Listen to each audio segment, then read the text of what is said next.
Welcome to the Carnivore Cast, a podcast focused on the carnivore diet and lifestyle, with practical advice from successful carnivores, citizen scientists, and top researchers. I'm your host, Scott Myslinski, and I'm here to speak with experts and experienced carnivores to get answers to your biggest and meatiest questions while helping you live your best life as a carnivore. If you enjoy the show, please consider supporting the Carnivore Cast on Patreon. By becoming a patron, you'll help us reach more people and continue to create content on Carnivore. There are also exclusive perks available, such as private Q&As, consultations with me, and more.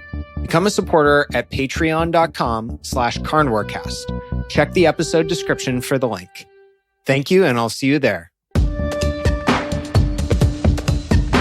I have someone special who will clear out most of your questions about if CJ was doing the right thing. My guest on the show today is Scott Myslinski. He is the host of the Carnivore Cast and Making a Man podcast. And I wanted to interview him today about the Carnivore Cast because what he does is that he interviews world's leading doctors, researchers, experts, and even people like us, like everyday people who overcome a variety of problems, whether it be chronic health problems or, some other problems that don't allow them to be the best of themselves. So that's why I have Scott on the show today. Welcome, Scott. Thank you. Very excited to be here. And I'm very appreciate excited that to have kind you. introduction. Oh, you deserve more, man. I couldn't remember more, so I was just like, I skipped it. Oh, that's great. So tell me, when did you decide to be carnivore? Have you been carnivore has it been a few years? Has it been a few months? What's going on? Yeah, so it was a gradual transition for me from, I'd say, more of a standard American diet to something closer to like a slow carb Tim Ferriss diet, to paleo, to keto, to eventually carnivore. And I first found out about carnivore in 2016. I was listening to a podcast with Amber O'Hearn, who's a veteran carnivore dieter and expert and researcher in the field, who's been carnivore for over a decade, I believe.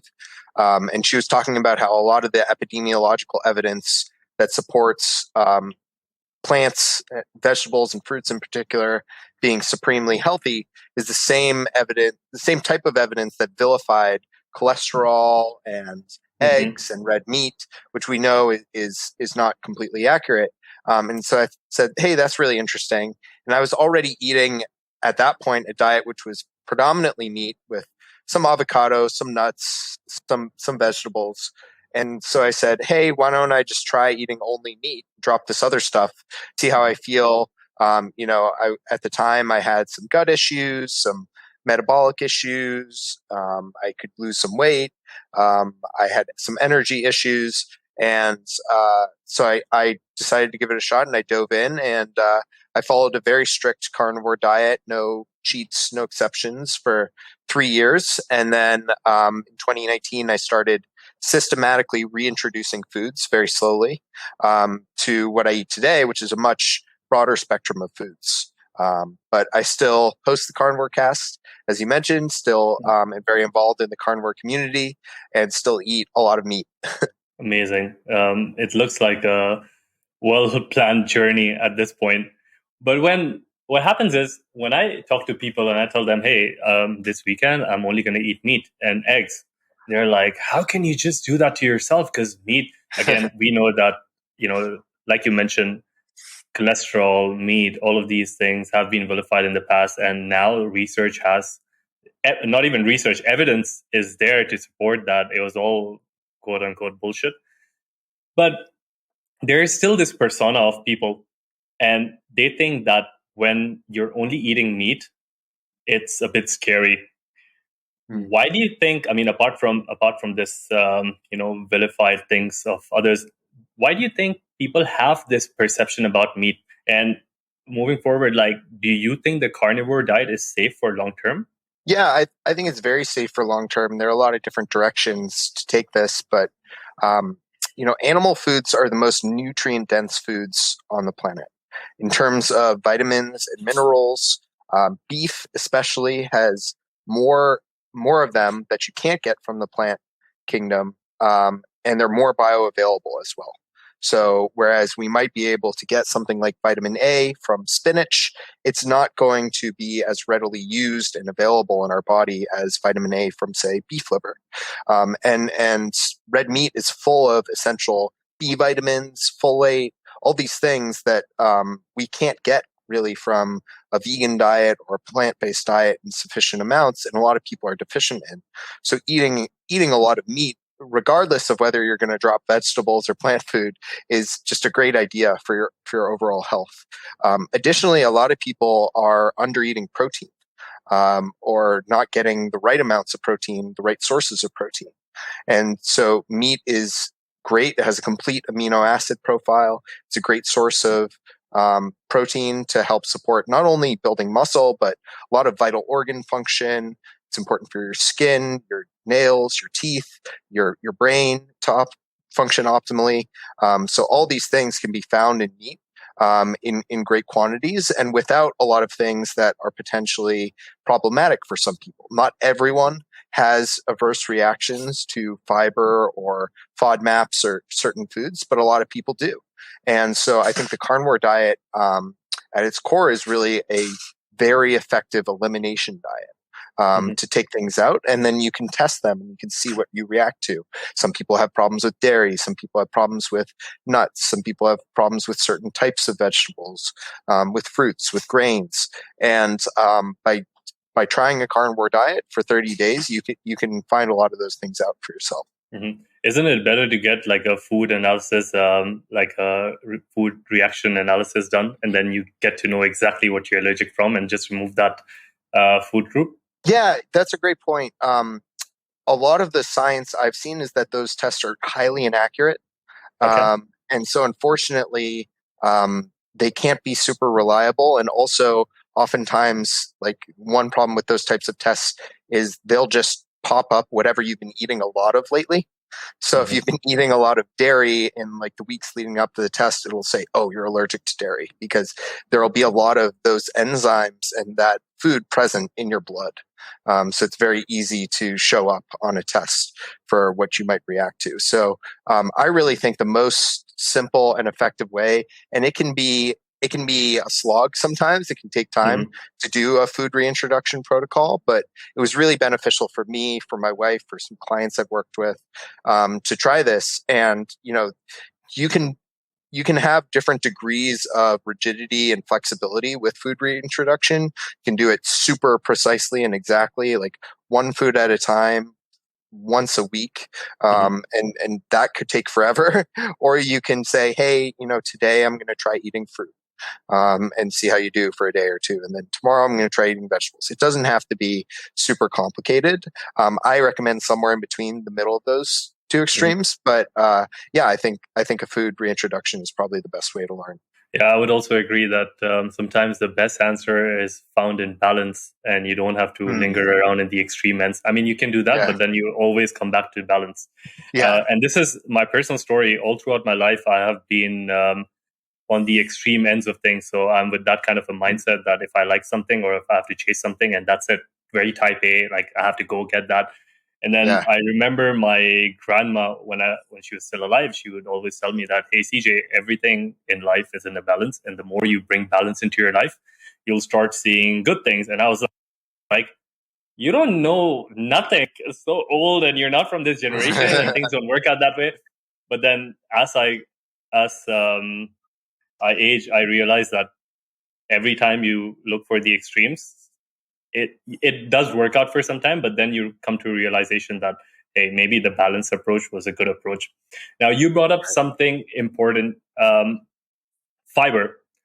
And in the last 10 years, Scott, there has been a ton of research that has come around the gut microbiome. And, right now it's a very lucrative market because the amount of companies that I'm seeing that are focusing on the health of those trillions of bacteria which are inside us is insane. I personally, for the longest period of time, also knew that when the early research were coming in, that how the microbiome has a connection to your mind, to your mental health, for your life quality, and so much more. And then when I look into most of the research, then there is one word that sticks out, and you mentioned that word, which is fiber. And we know that one of the things that the gut microbes do is ferment the fiber and make things like short chain fatty acids like butyrate, acetate, things like that. Yeah. And I wanted to get your take on, if you're not, well, let's say if you're not introducing and you're strict carnivore and every fruit and vegetable is bad, how do you like recompensate for the fiber piece? I have a few ideas, but I just wanted to hear your take on it. Yeah, I'd love to hear your take as well. And I'm certainly not an expert on the gut microbiome or fiber in particular, but a few things to note. One is like greater diversity of gut flora. That hypothesis that more diversity is always better is founded on populations of people who are all eating predominantly plant-based diets.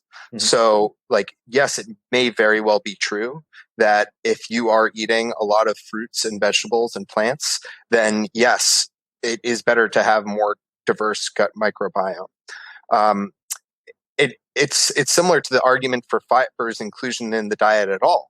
If someone's eating a standard American diet or a standard Western diet of just cakes and cookies and crisps and bread and refined foods, and then all of a sudden they increase the fiber in their diet, they start eating whole grains and more fruit and more vegetables, yes, their diet got healthier. I wouldn't argue with that. But is it because fiber has some magical quality, or is it because they got rid of some of these processed poor foods in their diet? Similarly, if we look at the microbiomes of two different people, and one person had a really poorly diverse microbiome, and one person had a very diverse microbiome, maybe it's just that the person with poor microbiome diversity was already unhealthy, and that microbiome is just a reflection of some disease or some state of unhealthiness. And it's not that having more diversity made the other person healthier. It may just be that as a result of their health, their microbiome becomes less diverse. So when you go into these topics, it becomes really complicated to sort out causality and to say we need to make our microbiome more diverse because of X. The next point I'll make is just that we have a very different digestive system than a lot of herbivores. A lot of grazing animals, as well as some of our ancestors like apes, gorillas, they have the ability to ferment, just as you said, a lot greater amounts of fiber to create short chain fatty acids. We don't have that. As we evolved and we grew bigger brains and bigger heads, we actually lost some of our digestive organs. People talk about how cows have 4 stomachs. Well, they actually do. And if you actually break down, cows are eating grass all day long, you would think, oh, they're eating a high carb diet. Same with gorillas. But actually, they're able to ferment those grasses to create short chain fatty acids, just as you said. And so they're actually eating a predominantly fat-based diet when you think about what they're actually consuming. So a lot of animals are actually on a keto diet, even though they're eating carbs all day long, which I thought was super interesting. But our ability to do that is extremely limited. I remember seeing somewhere, and don't quote me on this, that we're only able to ferment about 10 grams worth of fiber into short chain fatty acids. So the rest of it is just completely indigestible. So it just passes through, it creates waste and bulk and creates a lot of havoc and conditions like SIBO and IBS, and can exacerbate existing conditions like Crohn's disease for people. So fiber definitely is not all good and all necessary. And I think also, we're able to get more of those short chain fatty acids from the foods we eat if we're eating a high fat diet, a ketogenic style diet, or a carnivore style diet. But super curious to hear your take on all of it. A lot of people ask me about how to make liver more tasteful and how to cook it or incorporate other organ meats on carnivore. Optimal Carnivore can help you do just that with their grass-fed organ complex. It was created by carnivores for carnivores. They start by sourcing 100% grass-fed organ meats from New Zealand, gently freeze-drying the organs and encapsulating them into convenient bovine gelatin capsules. Just 6 of these capsules a day is the same as eating an ounce of raw organ meat. I personally take these every single day, as does my wife. Even though we both eat liver and other organ meats, our ancestors would have eaten the whole animal. And this unique blend has 9 different organs, including beef liver, brain, thymus, kidney, spleen, etc. And I think it's great to get a daily dose of these organs when you can. So it covers all your bases, whether you're at home or traveling. What's also cool is they plant a tree for every product sold, which helps the environment. So visit www.optimalcarnivore.com/carnivorecast and use the code carnivore10 to receive 10% off your purchase. Thanks, and back to the show. That is very interesting. The whole thing about the cows having 4 stomachs and their ability to ferment all this food. I've never thought about it that way. Well, my take is pretty much similar to yours because I have been on the ketogenic diet for a while. And now I'm more into like cyclical ketosis. I'm transitioning a bit into carnivore or ketovore, let's say. But I learned this when I was on the ketogenic diet that the active ketones like beta hydroxybutyrate also produces short chain fatty acids. So like you mentioned, when you're having a high fat meal or you're somewhat in that ketogenic phase, and we also know that if you're eating pure carnivore, then chances are you would have highly elevated levels of ketones. And those ketones naturally help you get the same benefits of short chain fatty acids. And even some things like, because I used to do an 18-hour fast, a 20-hour fast, 24-hour fast. And I also learned that intermittent fasting, but not just going all crazy, but like well-structured intermittent fasting can also stimulate similar effects of things like butyrate and other short-chain fatty acids. And apart from, just getting the whole bulk of vegetables, and then it turns, like you said, like, gas, bloating, they can have constipation, gut issues, things like that. So that is one of those things that I thought about, and yeah, pretty much matches yours. Yeah. And so you have spoken to experts all over the world. Now, there is a person, a curious person like me, or who really loves health and nutrition. We might have an idea about the carnivore diet, reading some papers, doing some research on Google, asking Dr. Google, let's say. But then you've spoken to so many people, and like your podcast is like really informative. So can you tell us like some things that you have learned from the experts, which probably is not mainstream right now? Like some of the things that you found like, wow, everyone should be knowing this, but no one really knows this about the carnivore diet. Can you throw us like 1, 2, 3, how many ever you want? Yeah. Oh, wow. You're putting me on the spot here. So I think one that's super interesting is just around the nutrient density, that, the plant foods have more bioavailable nutrients and more of the nutrients you need. Another really interesting one that most people probably wouldn't know. This is a good one. So when you include certain plant foods in your diet, it actually inhibits the absorption of nutrients from animal foods. So one great example is vitamin C. So the metabolism of vitamin C in our body directly competes with metabolism of glucose. So if we have a lot of glucose and we're eating a lot of carbohydrates, we actually need more vitamin C. So when you eliminate carbohydrates, when you eliminate certain foods from your diet, your body actually needs less of certain nutrients to get by. So that's really interesting. And then on top of that, there's this really interesting study where they had people eat oysters, and oysters are really high in zinc, which is a nutrient a lot of people are deficient in as well. And they tested the absorption of zinc after people ate oysters, and they either ate oysters plain, or they ate oysters with corn tortillas, or oysters with corn tortillas and black beans. And the people who ate just oysters, their zinc levels shot up, right? They absorbed a lot of zinc. The people who ate it the more they ate the plant foods, the corn tortillas and black beans, the lower their zinc absorption was, to the point where a lot of people had no zinc absorption.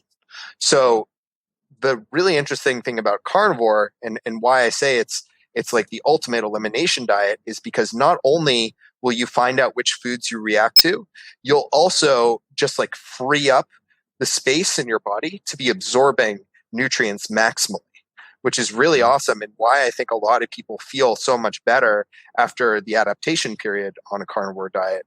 They start to feel really awesome because for the first time ever, they're getting all these nutrients and their body's really able to absorb them and use them very quickly.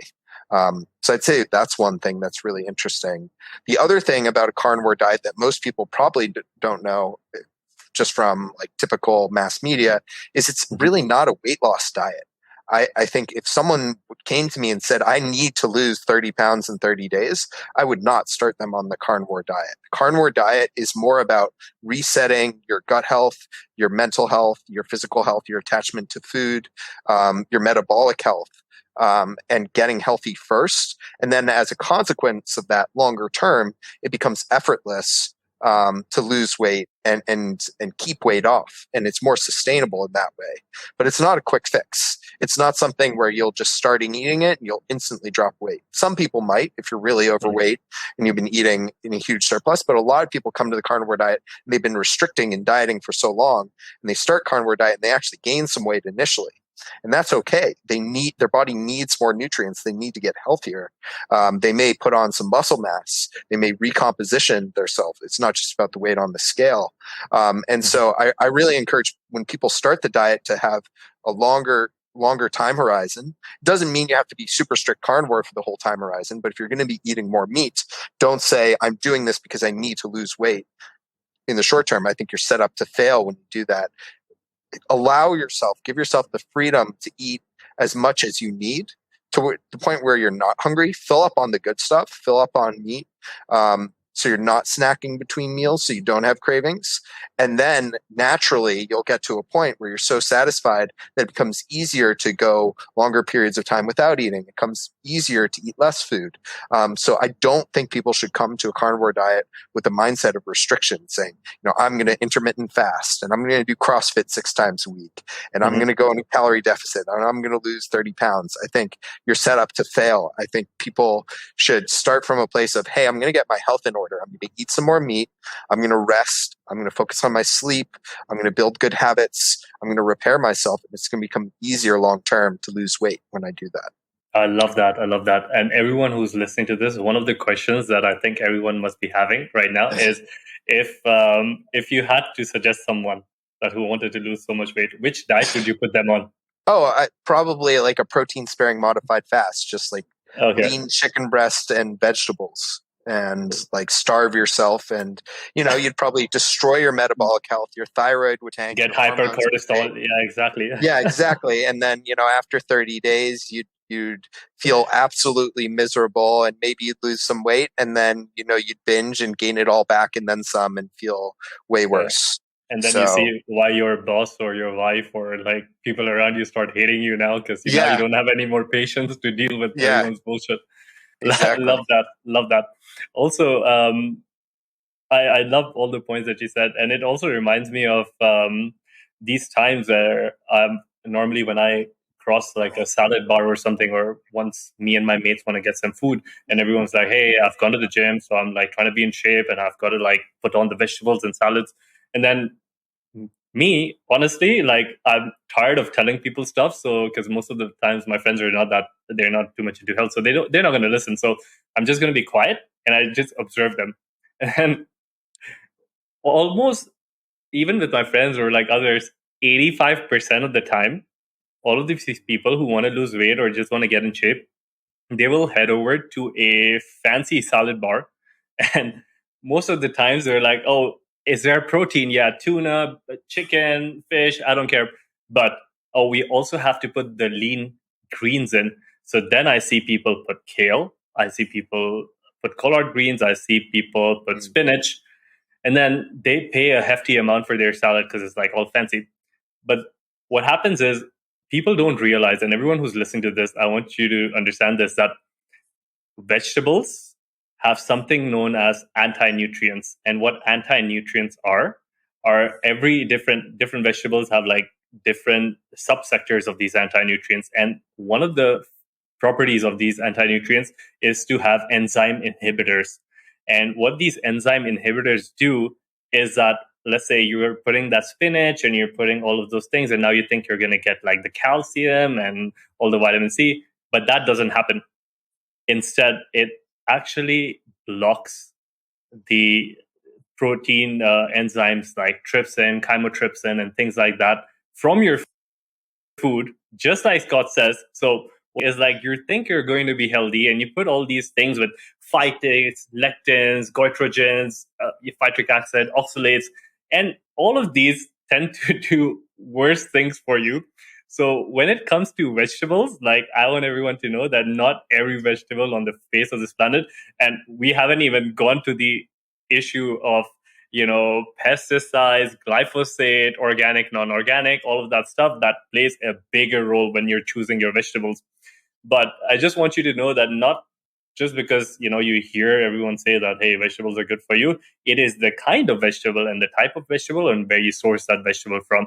Not every vegetable is good. Like some people will have crazy reactions to nightshades. You might not even know until a few days later. So just don't fall under the trap of thinking that all vegetables are great. I did when I was vegan a couple of years ago, but I don't want you guys to face it. So this is why we're having this conversation right now. And talking about vegetables, then comes another thing.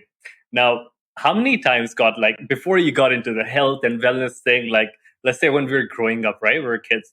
And then how many times have you heard that, hey, have your fruits and vegetables?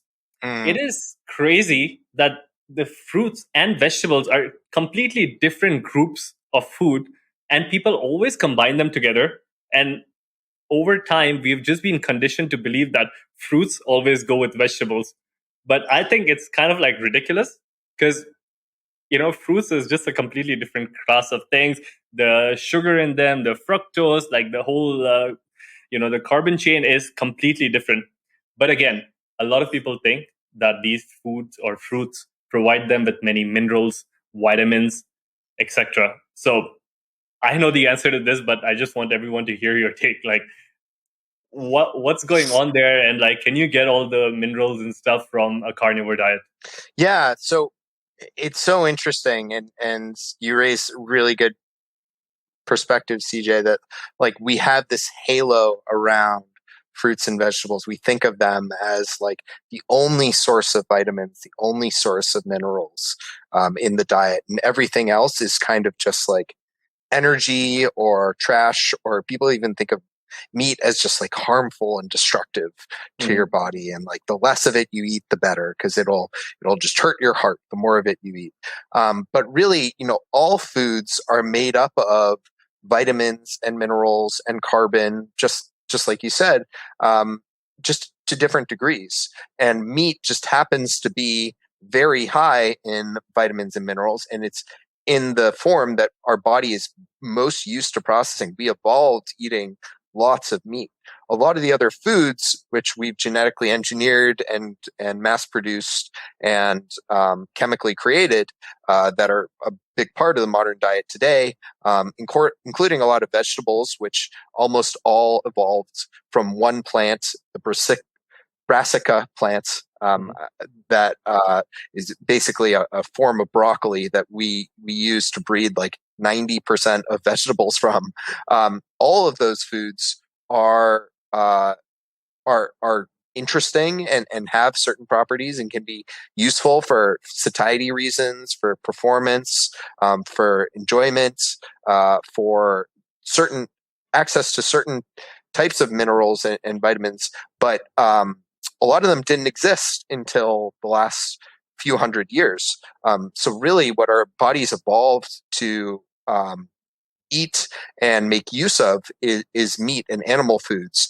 And I can give countless examples, but liver is the best possible source of vitamin A and folate, which are very important for brain function and thyroid function in your body. Eggs are the best possible source of vitamin K and choline, and cholesterol, which is super important for sexual hormonal production. And the list goes on. Like butter is high in vitamin K. Sardines and seafood can be very high in things like zinc and calcium. which can be very hard to get in bioavailable form from other foods. So yeah, actually, this perception of fruits and vegetables as being like the key to all vitamins and minerals and the only foods that provide that health effect is just something that I think has kind of evolved with marketing and media. But it's not true when you look into the actual science of the vitamin and mineral amounts. I'm not talking just like trust the system, believe me, meat is great. Like actually go and look at the amounts of these nutrients in different foods, and you'll see that meat has the highest in many cases. Completely agree, man. And nowadays, it's like, you'll have different memes and stuff going around, and I've seen a lot which compares like the nutrients in liver, or mostly the liver, and like all these vegetables. And guys, take it from me as well, it's not just God, it's not just me. You can go to PubMed and do a research on it, but it is for real. And it's not one of those things that, hey, I had my grandfather's friend who came over and he said that this is good, this is all good. It's not like that anymore. It's just that we have information, and not just information, we have evidence. They have clinical data. They have everything that you should trust on. And make your own choice. But Scott, let's, I know you mentioned about how you've transitioned into like going more into a balance and things. But let's say for an average person, walk us through your day. Like, what do you eat? Like, do you wake up? Are you having some kind of supplements? Or do you have to supplement on the carnivore diet in any way? Yeah, it's a great question. So I think it's very individual. I think in general, the carnivore diet is about elimination. And so for the most part, hopefully you shouldn't need a lot of supplementation. There are a few exceptions. One is when you're starting out on a carnivore diet, there can be an adaptation period in which it's really important to increase your electrolytes, because we're not eating as many carbohydrates. Our body isn't, processed foods inherently come with a lot of salt attached to them. If you buy bread, if you're eating pasta, things like that, there's already a lot of salt on it. But additionally, carbohydrates cause your body to store glycogen, and with it, more electrolytes. So when you get rid of all of those carbohydrates, your body releases a lot of glycogen and a lot of water and flushes a lot of electrolytes out. So people get this thing called the keto flu, where you have flu-like symptoms, you have a headache, you feel drained, you feel tired, you get cravings. A lot of times you're just low on electrolytes. So in the adaptation period, I think it is really beneficial to supplement not only with salting your food a lot, but trying to get some form of an electrolyte supplement that contains sodium, potassium, and magnesium in appropriate quantities. So that's one. Additionally, I think most people are just deficient in magnesium. So having magnesium before bed can really help with that, and can help calm you down and can help you sleep. There's a lot of good science to support that. Additionally, there's some debate in the carnivore community over whether you need to eat organ meats, you need to eat offal, or if you can just get away with eating muscle meat, things like steaks and burgers and pork chops and chicken breasts. I can see both sides to the argument. I think for someone trying the carnivore diet, absolutely you don't have to eat organ meats. Like, it's not going to be an issue if you don't eat organ meats for a couple months. Not at all. Long term, there are hundreds or thousands of carnivore veterans who have been eating a carnivore diet for years, decades, without ever eating organ meats. And interestingly, most of the long-term carnivores don't eat organ meats at all. So that says something. But I do like to include them. I think it's helpful to have, a little bit more variety. I couldn't stand liver when I first started the carnivore diet. And actually, like 2 years in, I started craving it. So that's interesting. But yeah, if you're not eating liver, you're theoretically not getting as much vitamin A or as much folate as you would. And so, maybe there's an argument to be had that you need to have those things. But again, that's thinking about someone with typical, coming from the perspective of someone with a typical like Western diet that includes a much more diverse array of foods, we don't have long-term studies on people eating only carnivore or only meat. Maybe they don't need as much vitamin A. So, I don't know if you need that, but one other supplement you could take if you didn't want to eat organ meats is something like a liver supplement or an organ supplement. I helped this company formulate their product. They're called Optimal Carnivore, and they make an organ supplement made from freeze-dried organs from grass-fed cows in New Zealand, and they have a liver one and they have a collagen one. So that's an option if you want to, but again, you certainly don't have to. But in general, I don't think people need a ton of supplements. Talking about that company, I want everyone to know that I have won 4 bottles of organ meat capsules, guys. Yeah. Hey, one for Dubai. Looking forward to that. And it's really interesting because when I first, so apart from being into nutrition and things like that, I've kept my eyes on the longevity scene for some time. And one of the things that did discourage me from eating meat, at least a couple of years ago, was that all these studies that were coming around with mTOR and especially with muscle meats and how muscle meats, start up this growth pathway in our body. And that growth pathway, if you don't control it right, then it might just start aging you faster. But apart from that, even the ratio of protein, like the availability of excess methionine and homocysteine and things like that have been shown at least in some people to accelerate aging. So I would also argue that, maybe there are some people who have gotten away with muscle meats, but when we're talking to the public, we're talking to everyone. We're not talking about only the guys who want to go to the gym and use all those muscle meats and that high protein to build muscle, but people who want to live for a long time and be healthy. And according to me, out of all the things that I've seen, I feel that organs have, that's why they say have a nose to tail carnivore approach. I mean, no one ever eats the nose or the tail. I don't know why they call that, but nose to tail is basically saying that you have to eat the entire part of the animal. So you get more of, the tissues that have more collagen, and you have all these connective tissues and things like that. And also things like the organ meats like liver. I personally have started eating liver, heart, if I can find it, kidneys, spleen. The brain is, I think, the most complicated one because it's so fragile, and to cook it, I haven't got my head around it yet. But I have, for everyone who's listening, also started using a lot of organ meats for a few months now, and I feel the difference. And this brings me to another question, which, of course, has been all over the place for your carnivore community. Grass-fed meat versus non-grass-fed meat. What are your thoughts? What are your takes? Yeah, so labels can be very deceiving and very inaccurate. So at least here in the United States, the label grass-fed is pretty much meaningless. It's not regulated at all. Anyone can slap it on their product.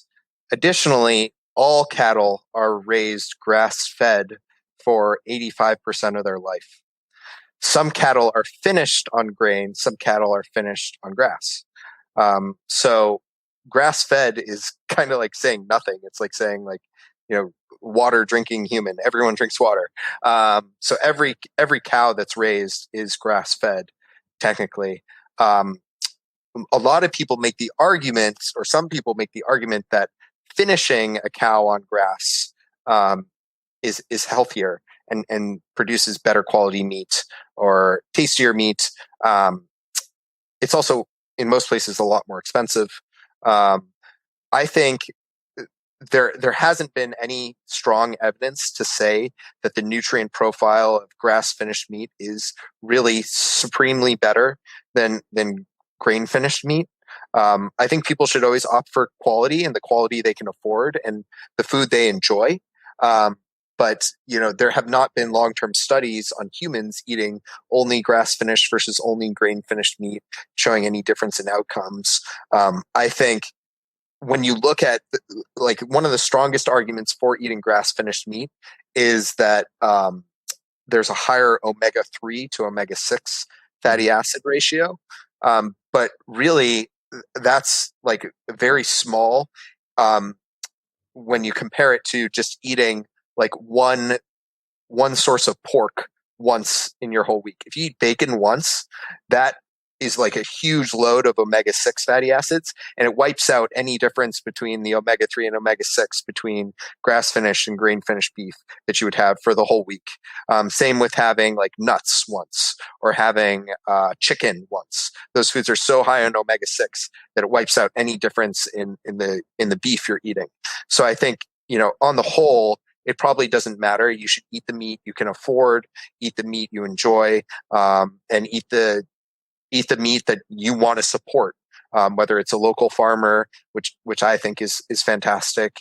You can look for something like a meat share or a meat CSA, or if you want to just go to your grocery store and get the meat from the butcher there that is affordable to you. Whatever you can do, whatever you can enjoy and make sustainable, I think is more important. And like with all these things, with eating organ meats, with grass-fed, grass-finished, with ratios of macronutrients, don't let the perfect be the enemy of the good. Focus on what you can do consistently and what you can adhere to, and that's going to be way more important in the long run. But even for people who want to be optimal, I don't think grass-fed versus grass-finished matters. I love that. As you were saying that, 2-3 things just went past my mind. First, I wanted to copy your quote because it's really good. Don't let the perfect be the enemy of the good. Don't let the perfect be the enemy of the good. I stole that from somewhere. That's not me. I love it. I've just I opened up the notepad and I'm like writing it down. So thanks for sharing that. Really, it kind of resonates with me. Being on the extreme ends of things, I wish I knew this before. And secondly, one of the other things that just strike me, right?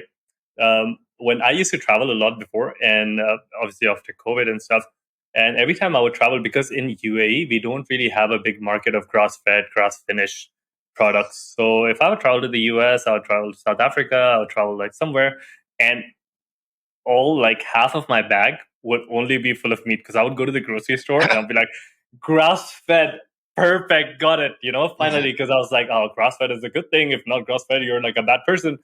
So I would literally pack all these grass-fed things, and then every time I would land back in my, take a picture, send it to my friends, they're like, why would you pay so much money for the same thing? I'm like, because it's grass-fed, hello.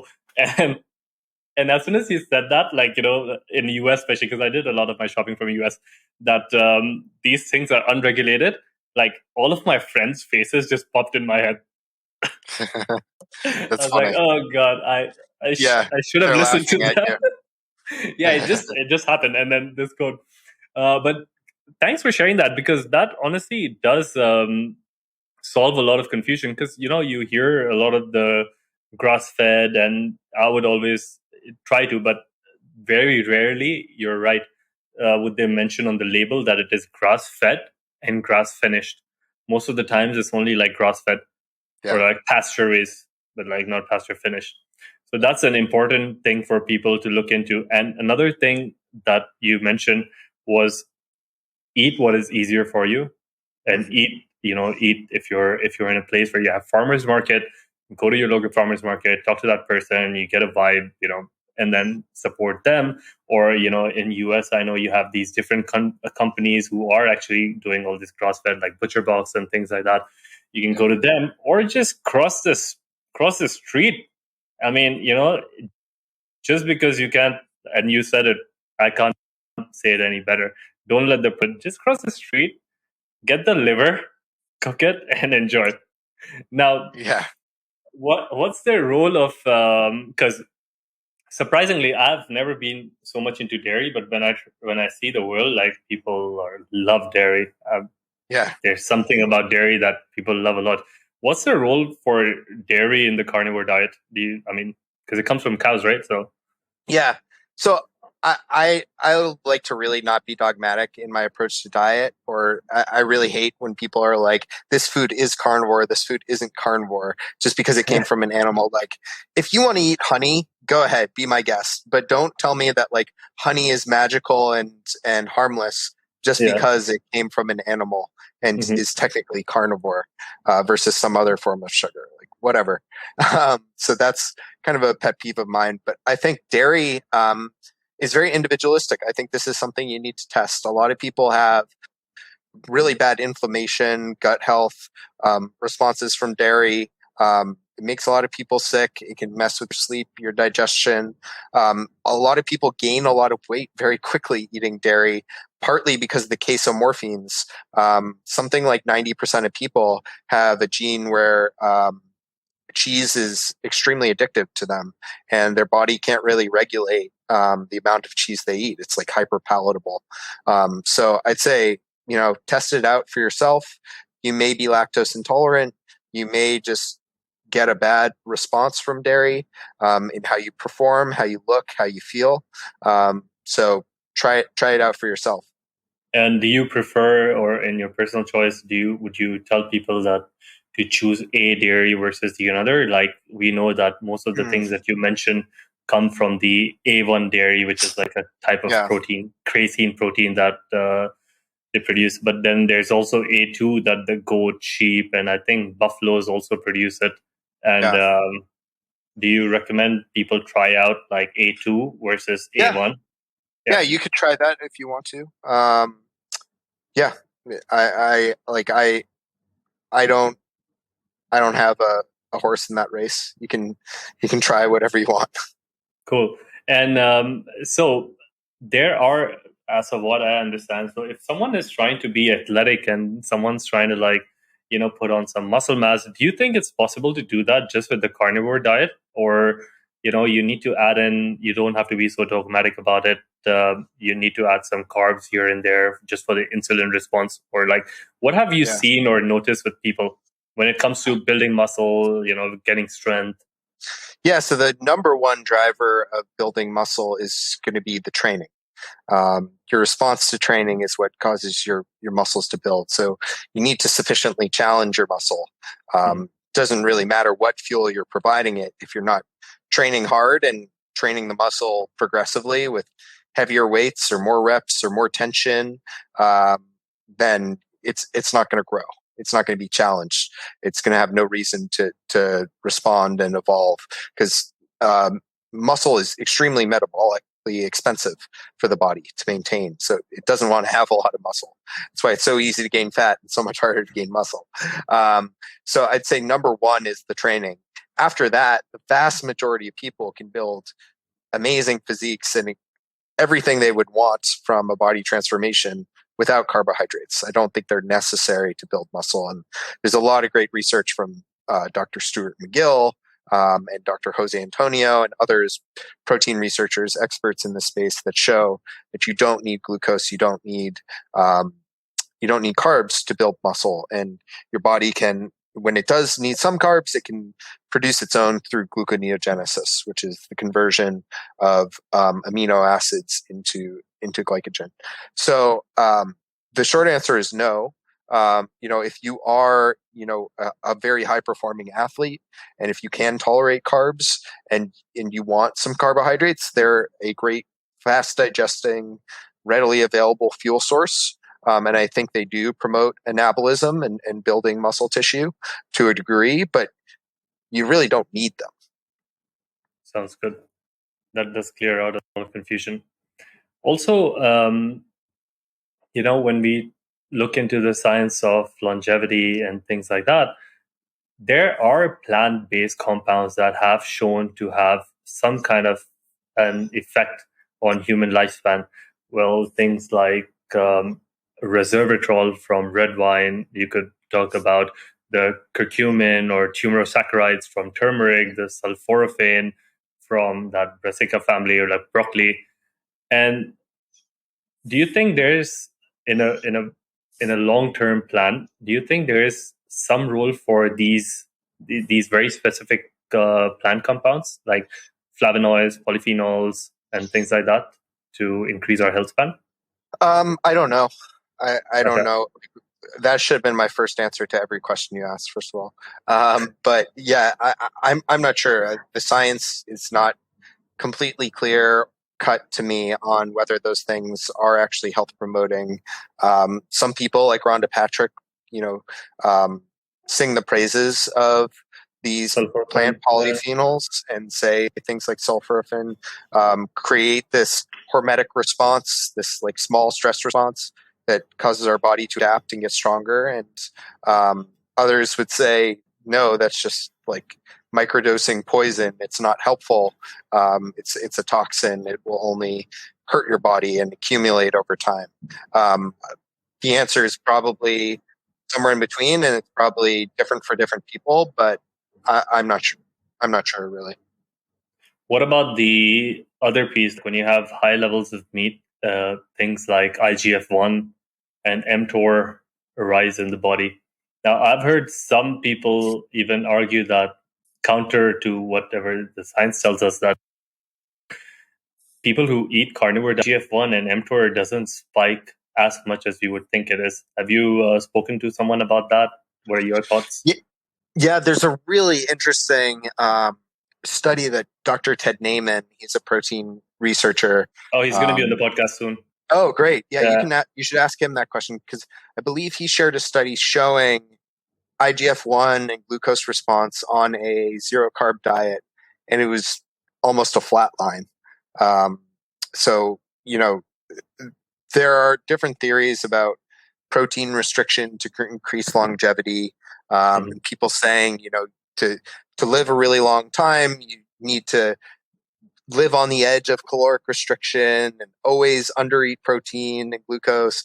And, if that is true, which hasn't been proven in humans at all, it's only been proven in like small animal studies. It's completely speculative. What quality of life is that? If you're just going to like shrivel away, be tired and cranky and hungry all the time, no lean muscle mass, a lot of people die just from breaking their hip. And, if you're not resistance training, which promotes mTOR, and you're not eating protein, which promotes mTOR, you're not going to have sufficient muscle mass, bone mass, health to fight off things like hip fractures. And, muscle is really the organ of longevity. When someone gets a condition like COVID or cancer or something like that, the muscles actually supply the amino acids to keep your body going. And across the board, there are tons of longitudinal studies on humans. People with the most muscle mass, barring the bodybuilders who take huge amounts of anabolic steroids and have supraphysiological amounts of muscle mass. But in general, people with more lean body tissue, muscle, bone, organ, live longer. And people who exercise and eat high protein diet, they live longer. They're fit. They're healthy. So I'd say, speculating about mTOR and IGF-1 for longevity is just that, speculation. And, from all the evidence we do have, people who build muscle, build lean tissue, lose body fat, exercise, eat protein, all these behaviors, they're the healthiest people on earth. So I'm not convinced about the mTOR and IGF-1 arguments. Sounds fair. And I'll definitely ask Dr. Ted about this question. And, we're coming to an end to today's podcast, and the time by, man. It's like we can keep going for hours and hours. Yeah. But we have to end it some way. So my last question to you would be, if you had a time machine and you can go back to your younger self, knowing all that you know right now, it doesn't have to be like, go and tell yourself like, hey, liver isn't tasty, but deal with it, just have it. Or it's not like go buy some Bitcoin and things like that. But like knowing everything that knowing all the experience that you've had in your life, if you had to tell yourself like 1, 2, 3, whatever pieces of advice, what would that be? Yeah, number one would be start lifting weights. I wish I had done that earlier in life. I spent 8 years as a competitive lightweight rower, and it negatively impacted my health in a lot of ways. And since I've started lifting weights and built some muscle, I've gotten way healthier and just felt better and been more functional and happier. And I wish I had started doing it way earlier than I did. I started a bit later in life with that. So that would be number one. Number two would be, just ask questions and don't get attached to one diet, one dogmatic way of thinking, like you talked about with your past with veganism. Like, just be open, because there's truth to all the different camps and diet dogmas. There's something to be learned from all of them. And just because a lot of what they're saying is nonsense, or there's one thing they say that you don't agree with, you can still learn from that. So I'd say those would be the two main things. Amazing. Sounds great. And I really appreciate you being on the show. This was a fantastic conversation. I've got to learn a lot from you. And I look forward to diving a bit deeper, slowly and steadily, into the carnivore diet. And I will definitely keep you updated on how's that going. And awesome. For everyone who's listening, this is me, your host, CJ, who's now signing off from the Shift with CJ podcast. I hope all of you guys had a great time with us as we had talking, and see you guys later in some other podcast. Have a great day, have a great week, have a great month, have a great year. Have fun.